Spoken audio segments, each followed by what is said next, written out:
Welcome to the Deep Dive.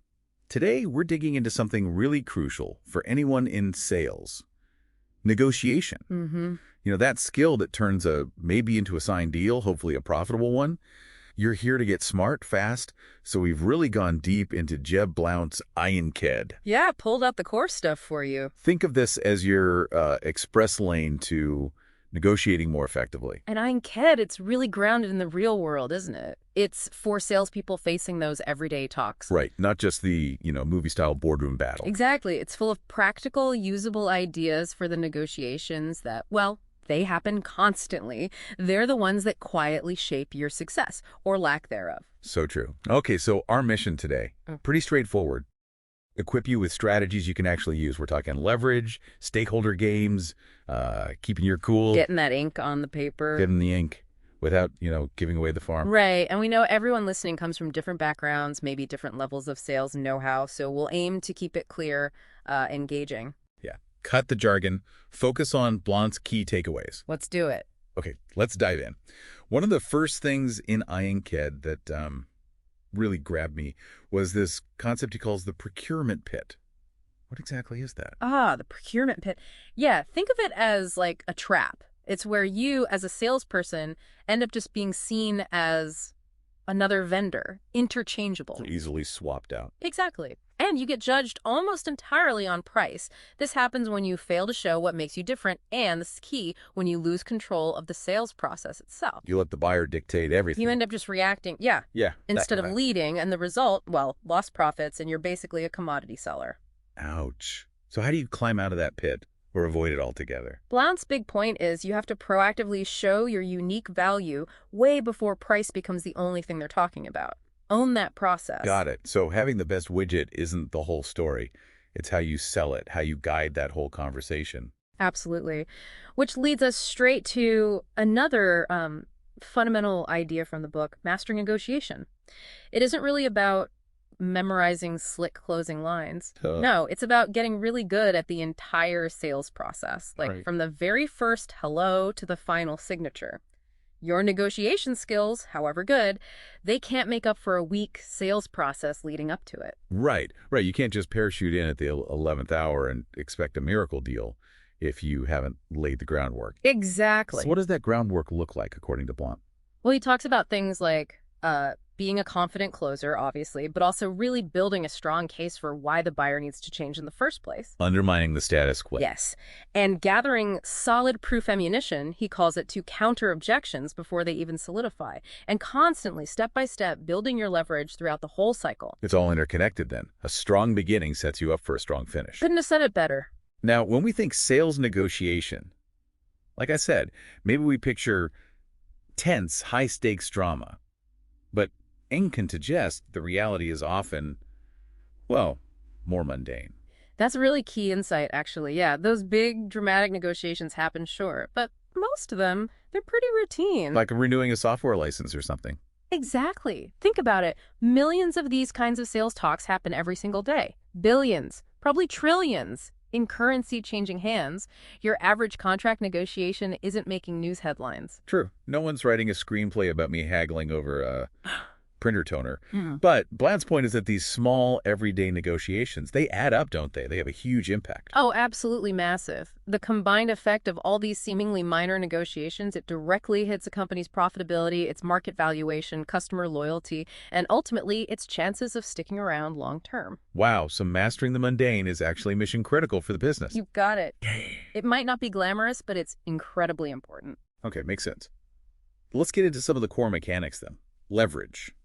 That word comes up a lot. How does Blount frame leverage in a sales context?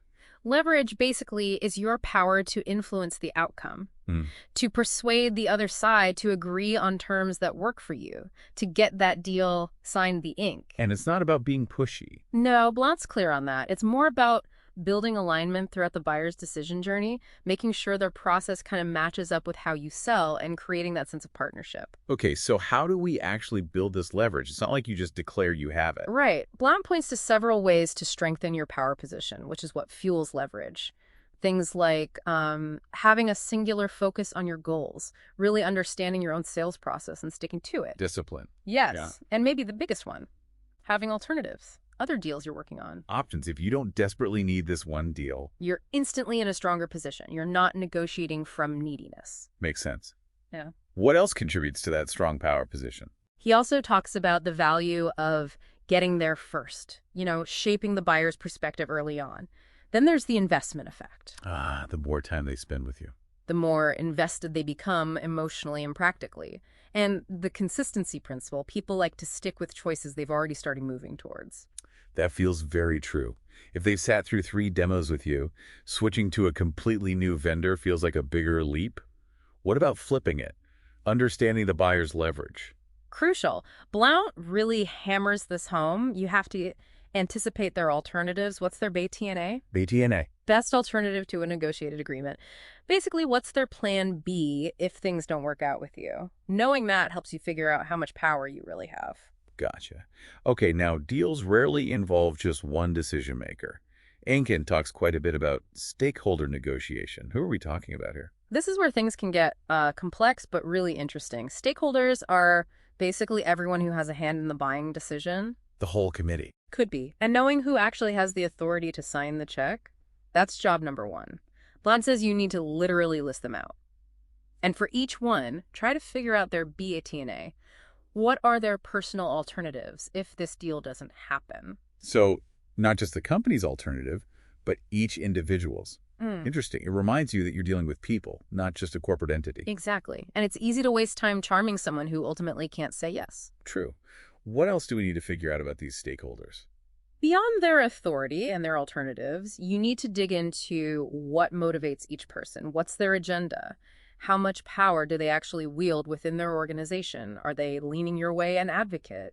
Are they actively resistant and naysayer? Or are they just neutral agnostic? And their specific deal breakers too, presumably. Absolutely. Their negotiation parameters, what are their absolute must-haves, and what will make them walk away. Okay, that's a lot of intel to gather on potentially multiple people.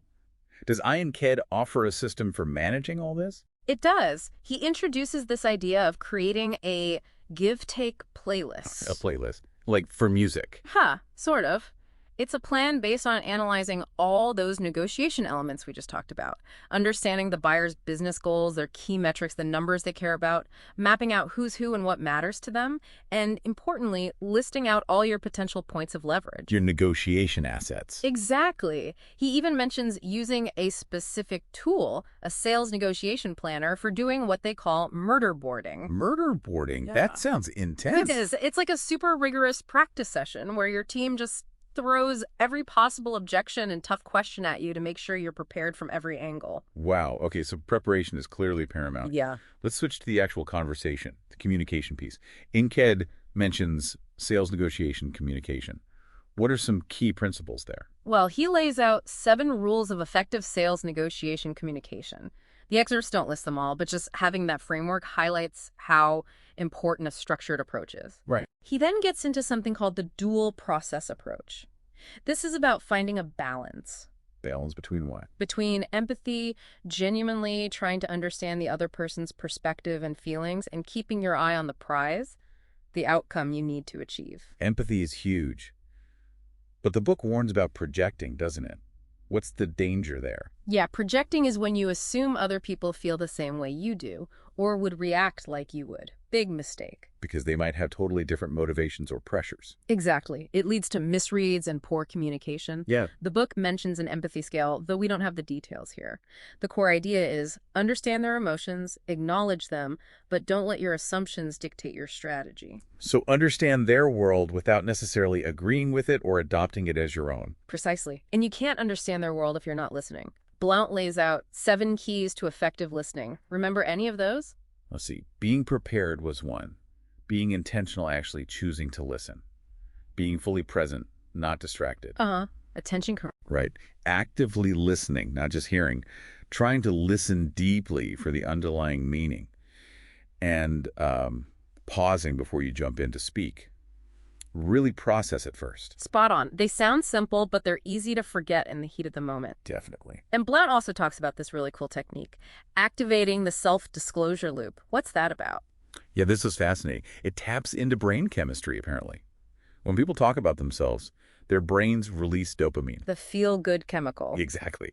So the technique involves getting them talking about themselves, their needs, their views, and crucially, not interrupting, just letting them talk. Which helps you gather that vital intel. Right. It creates an environment where they feel comfortable opening up about what really matters to them, which, as you said, gives you insight and therefore influence.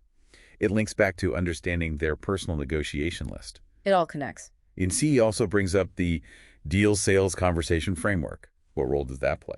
The deal framework, again, specifics aren't in these clips, seems to be a structured way to guide the back and forth of the negotiation itself. Especially when buyers hit you with demands right away.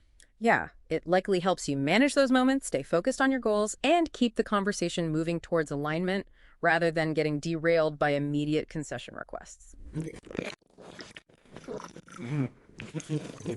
Vendor trap. Hmm. We mentioned the procurement pit, but why is escaping that commodity perception so critical? Because, like we said, if you're seen as just another interchangeable part, the only lever the buyer feels they have is price. You lose all power to talk about the unique value you bring. So you get squeezed. Constantly. To avoid it, you have to actively, consistently position yourself as someone who delivers significant, tangible value, not just someone fulfilling an order. And how do you demonstrate that value effectively? It's more than just a feature list. Hey, more. According to INKID, it's about building a solid business case. Focus on measurable business outcomes. What results will they actually see? Like ROI, cost savings, efficiency gains. Exactly. And helping them understand the total cost of ownership TCO. Look beyond the sticker price at the long-term picture. Price is important. Sure, Blount calls it the ticket to the game. But if it's your only focus, you're playing a losing game. This next point, honestly, it really surprised me. The impact of a salesperson's quota on how they negotiate. What did Blount find? Yeah, this is quite revealing. From his own experience, Blount noticed a distinct shift in his behavior once he'd actually hit his annual quota. You'd think he'd relax, maybe give better deals. That's what you'd expect. But no, he became a tougher negotiator. He asked for and got better prices, better terms. His closing ratio went up even while giving fewer discounts. Wow, so the pressure to hit quota was actually making him less effective. It seems so. That intense need to close, that fear of losing a deal before the target was met was driving him to concede too much, too early. Once that pressure was off, he approached deals with more confidence, asked directly for what he wanted. And got better results. And got better results. It really highlights how much that internal pressure and fear can cost you. That's a huge psychological insight for any sales team. Yeah. It makes you wonder how much money gets left on the table just because of that end-of-quarter panic. Does INKED talk about the wider organizational impact of improving these skills? Oh, yeah. Blount makes a strong case that teaching your team to negotiate better and discount less is one of the fastest ways to accelerate revenue growth and boost the bottom line. Without huge new investments. Exactly. It's leveraging what you already have more effectively. He even suggests companies should set specific goals around reducing discount levels. Makes sense. Of course, every deal is unique. Does Blount acknowledge that this isn't just a rigid formula you apply everywhere? Absolutely. He stresses that you need to adapt the strategies to your specific industry, customer, and situation. It's a playbook, not a script. But he does mention some universal rules. Yes, he refers to 7 rules of sales negotiation common to all sales situations, suggesting there are core principles that always apply, regardless of context. And despite all the potential for strategy and planning, the actual moment of negotiation can be really fast, really informal sometimes. That's a very practical point he makes. Negotiation often happens on the fly, a quick phone call, an email exchange, maybe even a text message these days. Not always a formal meeting in a boardroom. Rarely, in fact. It's often quick, dynamic, and happens across whatever channel you're using to communicate at that moment. INKED gives some great, relatable examples of challenges, like dealing with procurement departments.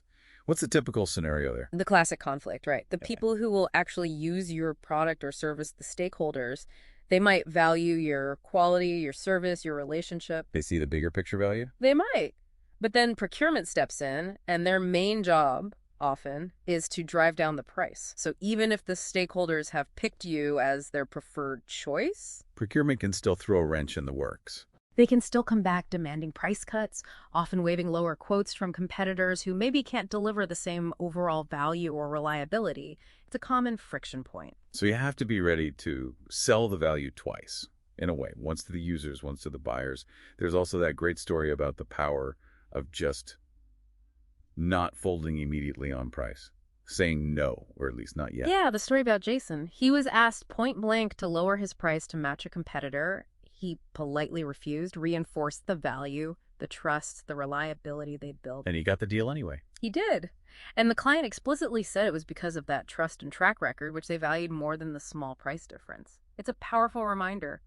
Price isn't always the king. And sometimes it's about using a potential concession as leverage, Right. Not just giving it away. Exactly. The example where the salesperson dangles a possible price adjustment, but only in return for a firm commitment to move forward and schedule the next meeting, that's smart. Trading, not giving. Using a maybe concession to get a definite commitment. You haven't actually given anything up yet, but you've advanced the sale. Smart. What about when price objections pop up really early? Like, first conversation early, how does Cade advise handling that? Feels awkward. It can be. The advice is the acknowledge then approach. First, acknowledge their concern. Show you heard them. Okay, I understand price is a It's consideration. validating them. Exactly. But then you pivot. You steer the conversation back to value, back to understanding their needs fully. Ask clarifying questions. Help me understand what outcomes are most important here. Or sometimes you might even gently park the price discussion. Let's make sure this is even the right fit first. Then we can definitely talk numbers. Delaying until value is established. Right. Especially if you suspect it's just an early tactic or they don't yet grasp the full picture. Does the approach need to change much, depending on if it's a huge, complex deal versus something more straightforward? InKed touches on that. It distinguishes between complex deals, high risk, big money, lots of stakeholders, intricate terms, and simpler transactional ones. And for the complex ones? Excellence throughout that entire sales process we talked about becomes even more critical. You can't afford missteps when the stakes are that high. We keep hearing about being the vendor of choice, but still getting hammered on price by procurement. It really drives home that need to understand the internal politics of the buyer's organization. Absolutely. And related to that, InKid really stresses distinguishing between buying authority and influence. Why is that difference so vital? Oh, it's fundamental. You need to know who can actually sign off, who controls the budget, the funding buyer, Blount calls them. Then there are others who can influence that person but can't make the final call themselves. So you could have the whole team loving you. But if the person with the money isn't convinced, or you haven't even engaged them properly, the deal is dead in the water. Your main goal has to be getting to and winning over that funding buyer. And within those influencers, there are different types too, right? The good, the bad, and the undecided. Pretty much. You've got advocates, your internal champions, nurture them, arm them with info. You've got naysayers actively working against you. You need to neutralize them, often with hard data, social proof. And then the agnostics, the undecided middle. You need to sway them by clearly showing value and addressing their specific concerns. This all circles back to really understanding each individual stakeholder. InKed suggests creating a stakeholder negotiation list. What goes on that list? It's like a dossier for each key player. What are their personal success metrics? What do they need from this deal? What are their absolute non-negotiables? What really motivates them, even on an emotional level? And how do you find all that out? Mind reading. No, just skillful questioning throughout the entire sales process, right from the beginning. Blount gives examples. What are their hot buttons? What makes them feel important? What are they afraid of losing? What does their ideal agreement look like? Budget limits, key terms, expectations. So you're building this profile over time. And the idea is to get potential deal breakers out on the table early. Definitely. Don't wait for the final negotiation to find out about a non-starter. Use artful questions to uncover those potential landmines proactively so you can address them, or decide if the deal is even viable. And to support your case and build confidence, InKed talks a lot about social proof. What forms does that take? Social proof is basically evidence that you deliver results. Case studies, testimonials, references, showing those measurable business outcomes we talked about, especially from clients who are similar to the prospect. That makes the buyer feel safer, less risky. Exactly. It reduces perceived risk. But Blount adds a key point. Generic marketing fluff doesn't cut it. The social proof needs to be relevant, ideally from within the stakeholder's own industry or network, their familiarity bubble, he calls it. Makes sense. Needs to feel real and relatable to them. You know, sometimes leverage isn't just about the deal terms, it's about controlling the process itself. Right. There's an example in the book of using something like a proposal review meeting, not just to present, but to test their engagement level, get small agreements, micro commitments, and subtly eliminate their alternatives by reinforcing your fit. Making them invest more time and energy with you? And what are the consequences if you don't manage that sales process well? If you let things drift? Ian Kidd paints a pretty bleak picture. It does. Stalled deals. Wasted time and resources. Salespeople ending up negotiating against themselves just to get something. Frustrated managers. Annoyed stakeholders on the buyer side. And ultimately, giving away unnecessary concessions just to close a weak deal. Sounds painfully familiar to probably many listeners. Okay, what about that classic buyer line? Just send me your prices. How should we handle that according to Blount? Resist the urge. Don't just email a price list. Use it as an opportunity. Use your leverage to test how serious they really are. Pivot back to value. Happy to talk pricing, but first, let's make sure we're focused on the right solution for you. Try to secure the next step in your process. Instead of just becoming a price quote in their inbox. Exactly. And what if they try to squeeze you on time? Create that artificial urgency. I need a proposal by tomorrow. The key is relaxed confidence. Don't get flustered. Respond calmly, emphasizing that you want to provide a thoughtful, tailored solution, not just a rushed, generic one. Frame it as being in their best interest to get it right. Nice. Now, we talked about building our power position. But Ian Kidd also explains why buyers often start with a stronger perceived power position. Why is that? It often comes down to the salesperson's perceived neediness, right? Especially if they're under quota pressure. The buyer might assume the salesperson needs the deal more than they do. Plus, buyers often feel they have multiple options, even if they don't. So it's partly psychological. How do we counteract that and strengthen our own perceived power? Blount mentions key things like build a strong pipeline so you have options. Avoid negotiating your biggest deals right at month end or quarter end if you can help it. Try to get wins early in the year to relieve pressure. And project that calm, assertive confidence we talked about. Don't seem desperate. And one absolutely critical rule in Kidd highlights is about always defining the next step. Non-negotiable, he calls it. Cardinal rule. Never, ever leave a sales meeting, virtual or in person, without agreeing on and scheduling a concrete next step. Keep the momentum. Control the process. Makes sense. We also need to get better at understanding the buyer's alternatives, their BT&A, more deeply. How do we uncover what their real plan B is? Ask smart, sometimes provocative questions. What happens if you don't make a change here? What other approaches are you considering? But also be aware, buyers might not always tell you the truth, or they might be overly optimistic about their alternatives, like thinking they can easily build it in-house when they really can't. So blend their answers with your own market knowledge, and often the biggest competitor isn't another vendor, it's just doing nothing, sticking with the status quo. Why is that such a powerful default for buyers? It taps into deep human psychology. We're generally resistant to change. It feels risky. We tend to focus more on potential downsides than upsides negativity bias. Doing nothing often feels like the safest path, even if it's actually costing them. The devil you know bias. So how do we nudge them past that inertia? Blount suggests things like getting those micro commitments along the way, making change feel less like one giant leap, and using discovery questions early on to highlight the pain of the status quo and paint a clear picture of the gain from your solution. Visualize the better future state. And trust is key here too, right? They need to trust you to make that leap. Absolutely crucial. Without trust, overcoming that status quo bias is incredibly difficult. This really hammers home why skipping or rushing the discovery phase is such a mistake. You end up with no ammo later on. Exactly. Intel uses that great iceberg analogy for negotiation ammunition. Can you explain that one? Yeah, it's like the price discussion is just the tip of the iceberg, the small part you see. The real bulk, the massive part underwater that supports it, is all the value you built during the sales process. Understanding their problem, proving your solution fits, building trust.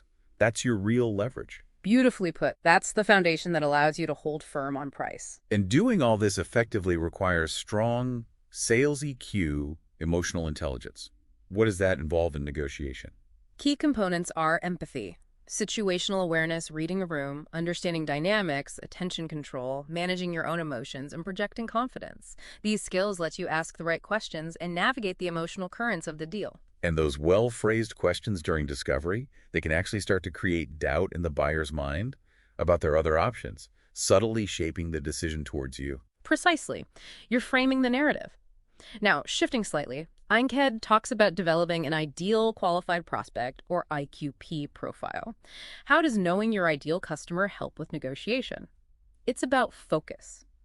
By defining who your best customers are based on factors like their buying window, motivations, typical stakeholders, engagement level, competitors they use, sales cycle length, industry, size, fit, you can target your efforts effectively. Avoid wasting time on bad fit deals. Exactly. You qualify more rigorously. Blount mentions using a qualifying matrix, maybe something like the 9BAX he discusses elsewhere, to categorize prospects and concentrate on those who are genuinely a good match and likely to buy. So you're negotiating from a stronger position because you're talking to the right people in the first place. Yeah. Okay, let's pivot to probably one of the toughest parts. Emotional discipline. Why is managing your own feelings so critical here? Because emotions can absolutely sabotage you. Blount warns about 7 disruptive emotions, things like fear, anger, frustration, that can derail a negotiation fast if you let them take over. And the book points out we're wired to feel first, then think. Our emotions have a head start. They do. That's just neuroscience. And common emotions like insecurity or needing to be liked can really undermine your confidence. You might give things away just to get approval or avoid conflict. But the key is we can manage our response, right? Even if we can't control the initial feeling. That's the core message. Through intentional awareness, noticing, okay, I'm starting to feel defensive, and self-control, you can choose how you react outwardly. Maintain that calm, professional poker face, even if you're churning inside. And Einked mentions non-complimentary behaviors. What's that? It's about responding to negative or aggressive behavior in an unexpected, non-matching way. If they get loud, you stay calm. If they attack, you ask clarifying questions. It disrupts their pattern. Interesting. And projecting confidence, even faking it till you make it sometimes, can actually influence the buyer. Definitely. People tend to mirror the confidence, or lack thereof, of the person they're dealing with. Even your posture, how you carry yourself, can impact your own feelings and how others perceive your strength. So stand tall. And preparation helps here too. Knowing your stuff reduces anxiety. Hugely. Stressful situations trigger emotions. The better prepared you are, the more practiced you are, the easier it is to stay composed. But remember, willpower isn't infinite. Like a muscle. Yeah, it gets tired. Trying to control your emotions takes energy. If you're exhausted or stressed, it's harder. That's why breaks can be important. And we need to watch out for our own mental shortcuts or cognitive biases. Oh, yeah. Things like confirmation bias, only seeing what confirms what we already believe. Optimism bias, thinking things are better than they are. Overconfidence, competitiveness, they can all cloud our judgment in a negotiation. Which is why knowing your absolute walkaway points, your non-negotiables, before you start is so vital. Crucial. You need that line in the sand drawn in advance. And Einked had that interesting point about how making something non-negotiable can sometimes make the other side want it more. The wanting what you can't have effect. Right. It's a quirk of human psychology. If you say, absolutely not, sometimes they dig in harder. Blount advises just stating your position calmly, not getting defensive or over-explaining why it's non-negotiable. Just matter of fact. Okay, we've hit authority versus influence again, clearly critical. And the buyer's own motivation level is also a factor. Definitely. If the buyer seems really eager to get the deal done, that can be a source of leverage for you. You need to assess the overall motivation level of the whole buying group. And to manage all this, our emotions, their motivations, we need to analyze the key negotiation parameters, like risk and value from each side's perspective. Understanding who perceives what risk and who stands to gain what value is fundamental. That knowledge helps you control your emotions and use information strategically. And it all feeds into planning your give-take strategy. That playlist again, planning your concessions in advance. Yes. Knowing what you might be willing to trade and what you want in return for each potential concession. Trading things that cost you little but mean a lot to them. And when things get heated... Take a break, pause, regain composure. Exactly. Step away if needed. And never, ever underestimate the power of just being quiet. Silence. It feels awkward, but it works. It's incredibly potent. It often makes the other side uncomfortable enough that they start talking, revealing information, or even offering concessions just to fill the void. Don't rush to fill silence yourself. Good advice. Einked also briefly mentions adapting to different communication styles, using an acronym ACED. The details aren't here, but the principle is clear. Talk to people in the way they best receive information. Tailor your approach. And again, that dual process, empathy balanced with outcome. Be aware of your own empathy level. Be intentional about understanding them. And it all comes back to listening. Truly listening, being present, using that self-disclosure loop. Listening is your control panel in a negotiation. It lets you understand the real issues, build rapport, and gain influence. Far more powerful than just talking more. And the deal framework seems designed to help structure that give and take process. And Ted also touches on specific tactics buyers might use. Bullying. Ignore it. Respond with relaxed, assertive confidence. Don't get drawn in. Trying to make you feel obligated, like buttering you up before asking for a discount. Recognize it for what it is, triggering the reciprocity principle. Be polite, but don't feel obligated to give something away just because they were nice. Good guy, bad guy routine. Classic tactic. Just be aware of it. The carrot gambit. Promising future business for a discount now. Ah, yes. Playing on your fear of missing out. FOMO. Recognize the emotional pull, but evaluate the current deal on its own merits. Don't cave easily. The big takeaway seems to be, avoid capitulation. Don't just give in to avoid conflict or get a quick win that kills your leverage and your paycheck. And be mindful of psychological reactance. That's when people push back harder, just because they feel pressured or controlled. Avoid overly confrontational approaches. Instead, use open-ended and clarifying questions. Get them talking, understand their perspective fully. Help me understand why that price point is important. What's driving that request on the payment terms? And isolate objections. Yeah. Ask, okay, other than price, what else do we need to work through? Exactly. Prioritize the issues, narrow the focus. It all comes down to hearing more than you speak, triggering that self-disclosure, understanding the real issues. Let's talk more about deploying that give-take playlist, the art of trading concessions. It's about trading things of low value to you for things of high value to them. Every concession should have a price you should get something in return.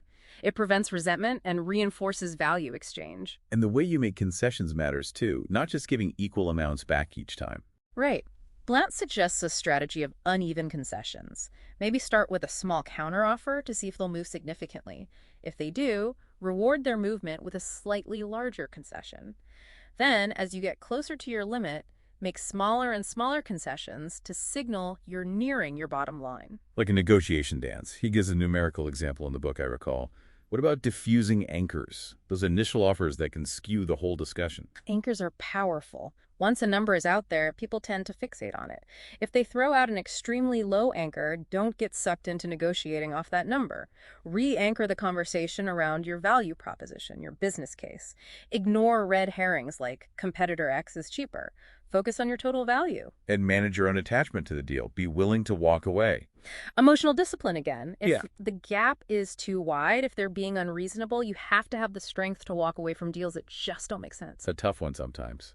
Ein Ked suggests asking them to put themselves in your shoes. Yeah, if they make a really lowball offer, asking calmly, if you were in my position, how would you respond to that? Can sometimes create a moment of perspective shift. And the meet the competitor's price gambit.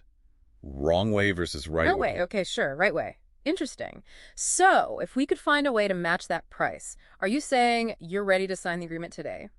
Qualify their intent first, then maybe counter with a reasonable offer, still emphasizing your unique value, not just matching blindly. Got it. And the flinch and pause. That nonverbal trick. It's simple but effective. When they state their price or demand, you give a slight, visible reaction, a small flinch followed by a deliberate pause. It non-verbally communicates surprise or concern without you having to say no directly. It can often draw out clarification or even a concession from them. And after you make an offer? Silence. State your offer clearly and confidently, then shut up. Let them be the next one to speak. Resist the urge to explain, justify, or soften it. Powerful. And the takeaway. Removing something you previously offered. Very powerful psychological lever. It triggers loss aversion. People want what they might lose. If you give a concession, especially on price, always try to take something else away, maybe slightly longer payment terms, or removing a non-essential service. Deliver it calmly, then silence. It flips the dynamic. And maybe the simplest, most profound point. Ask for what you want. It sounds obvious, but Blount argues that if salespeople aren't getting what they want, it's often because they just aren't asking for it directly, confidently, assertively. No magic closing technique replaces the ask. None. There's no silver bullet to avoid needing commitment. And the sales world is always changing that race to relevance. Constant evolution. But Blount pushes back against the "my situation is unique" excuse. Yes, the "you don't understand my market" objection from salespeople themselves. He shares anecdotes from training globally where people say, that won't work here, but often it's just resistance to change or a way to avoid accountability. He tells a story about a company selling a premium product whose salespeople still insisted buyers only cared about price, completely ignoring their own success selling at a higher price point. A blind spot. A big one. He even shares a personal story about struggling early in his career, realizing he had to get control of his own emotions and mindset to succeed, especially in tough markets. Learning the hard way, often in highly competitive, commoditized industries, teaches you that value beyond the product itself is everything. So what's the ultimate key to winning then? It boils down to focusing on human relationships, smart deal strategy, and genuinely wanting to help your customers succeed. Become a valuable resource, not just a vendor pushing a product or a price. Okay, so wrapping this up, mastering sales negotiation. It's clearly not just one thing. It's a mix of understanding leverage, navigating those complex stakeholder dynamics, building your emotional intelligence, and staying disciplined with your sales process. Absolutely. It's multifaceted, but totally learnable. And the great thing for everyone listening is that by grabbing these key ideas from Einked, you've got practical, actionable strategies you can literally start using on your next sales call. You can actually see those aha moments and start improving outcomes without needing, a PhD in negotiation theory. Exactly. These are real-world tools. Okay, so here's a final thought for you to chew on. Think back to maybe one recent negotiation where you felt, maybe I left some money on the table there, or it didn't quite go how you wanted. We've all been there. Right. Now, just picture applying one thing we talked about today. Maybe it's asking one more clarifying question about their motivation. Maybe it's planning your gift takes more intentionally. Maybe it's just practicing that powerful pause after you make an offer. How might that one small change shift the outcome next time? It's about taking the insight and putting it into action. That's where the real learning happens.